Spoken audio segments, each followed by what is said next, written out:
Today we talk about chapter 2 of this book. It's called A Ship is Not Built for the Harbor. It looks a little bit like this here. And if you also have a bookmark, you see the same picture on the bookmark, a ship leaving the harbor.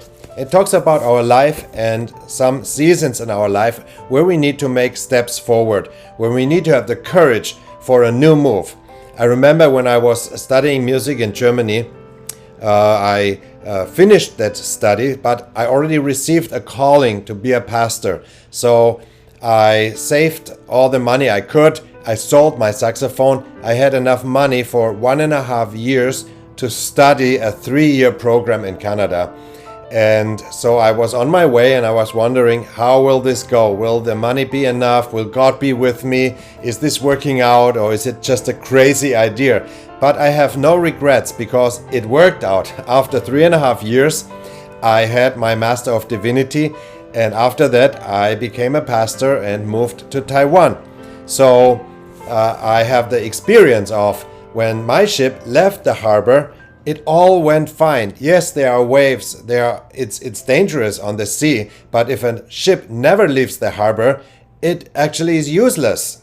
It's not what it was built for, and your life is not built for stagnation. Your life is not built for just doing nothing. So move forward, pray, and ask the Lord, what is my calling? What is my next assignment? And have the courage to leave the harbor.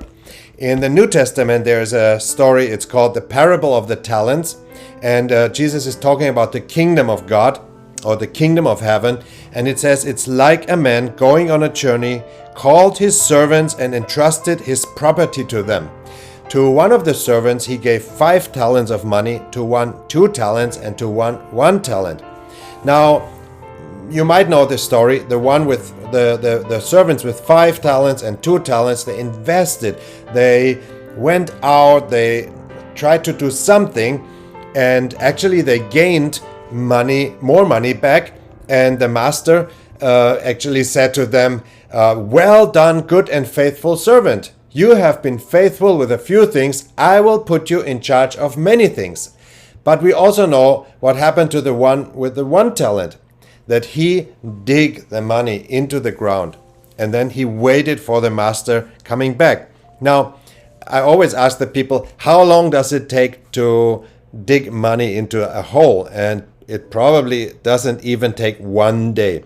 Now, how long the master went to the journey, we don't know, but I guess at least 1 or 2 or 3 months or even more. So the question is, the one who dig his talent, what did he do the whole time? Probably was lazy, because the master said to him, you are lazy servant. He probably was fearful. He maybe was sleeping, because at that time there was no multimedia, so no cell phone or computer to play with. It must have been a very boring life, a stagnating life. And sometimes we feel ourselves in this kind of mode, right? We're not really very productive, or we're not really moving forward. So we can learn from this story that we should leave the harbor. Our ship should leave the harbor, and even the sea might be dangerous sometimes. There might be big waves, but if we never leave the harbor, we are not reaching our full potential.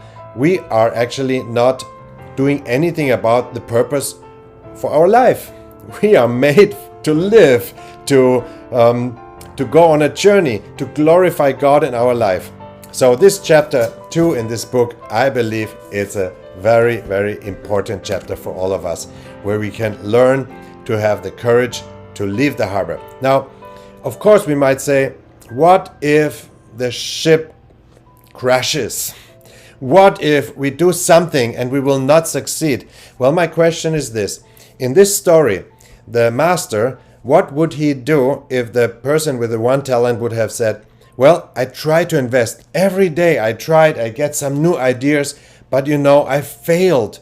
Even I tried hard. I was busy, but I failed. What do you think the master would have said? He might have said, it's okay. I'm a rich person. I can give you another talent. You try again. And I might even give you some tips. I might give you some hints what you could do better.